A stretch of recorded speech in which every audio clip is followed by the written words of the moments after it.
जैसा कि आप लोग जानते हैं कि आज हम सारे लोग यहाँ पर क्यों एकत्रित हुए हैं। आज यानी सम्राट अशोक की जयंती है।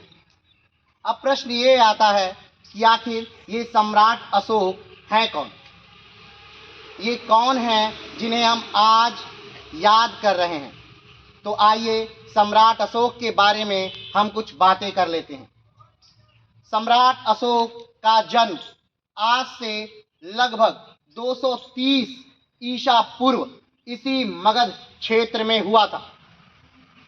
अगर बात करें कि सम्राट अशोक के पिता कौन थे, तो इनके पिता बिंदुसार थे और इनके दादा महान सम्राट मौर्य थे, यानी कि चंद्रगुप्त मौर्य।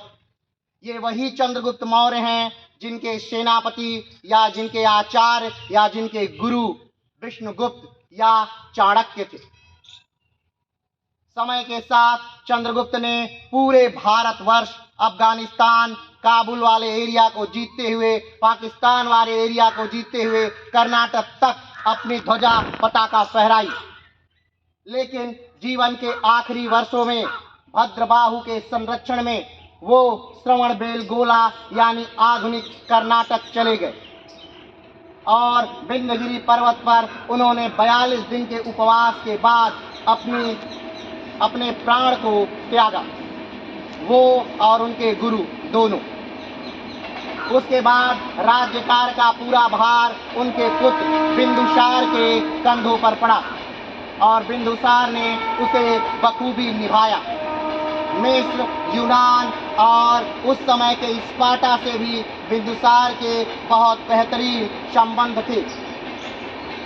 अशोक के शिलालेखों में इसका उल्लेख मिलता है कि बिंदुसार ने वहां से मदिरा और दार्शनिक का गुहार लगाई थी जो उन्हें प्राप्त हुआ। अगर इतिहास में फिर आगे बढ़ें तो बिंदुसार के आखिरी वर्षों में साम्राज्य को पाने की होड़ लग गई कि आखिर सम्राट कौन बनेगा। उसी होड़ में अशोक ने अपने 99 भाइयों की हत्या करके सिंहासन को प्राप्त किया, जिसमें उनका सबसे बड़ा भाई सुसैन भी शामिल था। अगर अशोक के 13वें शिलालेख की हम बात करें तो अशोक के 13वें शिलालेख में अशोक की एक प्रेम कहानी का जिक्र मिलता है, जिसमें उनकी प्रेम कहानी कौरवकी से बताई जाती है। मात्र 8 वर्षों के शासनकाल में अशोक ने अपने साम्राज्य को सीरिया तक, वर्तमान सीरिया तक पहुंचा दिया था। वो अशोक से प्रचंड अशोक के नाम से ख्याति प्राप्त कर चुके थे, यानी हर तरफ अशोक का दबदबा था और अशोक का एक डर फैला हुआ था। उसके बाद उनके जीवन का सबसे भीषण और सबसे भयंकर युद्ध हुआ, जिसे कलिंग युद्ध के नाम से जानते हैं, जो वर्तमान उड़ीसा में था। उसे भयावह होने का मात्र इतना ही कारण था कि कलिंग की पूरी जनता यानी स्त्री और पुरुष दोनों लड़ते थे।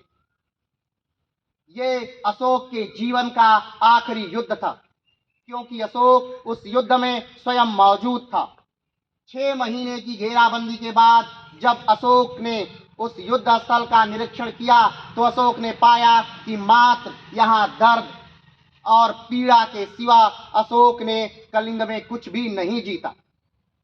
अशोक को ये बात बहुत बुरी लगी और उसी समय अशोक ने बौद्ध धर्म ग्रहण किया और उसके बाद बुद्धम शरणम गच्छामि, धम्मम शरणम गच्छामि और संघम शरणम गच्छामि को साक्षी मानकर अशोक ने अपने पुत्र और पुत्री को पूरे विश्व में लगभग श्रीलंका से लेकर जावा, सुमात्रा, इंडोनेशिया तक धर्म प्रचार के लिए, बौद्ध धर्म के प्रचार के लिए भेजा।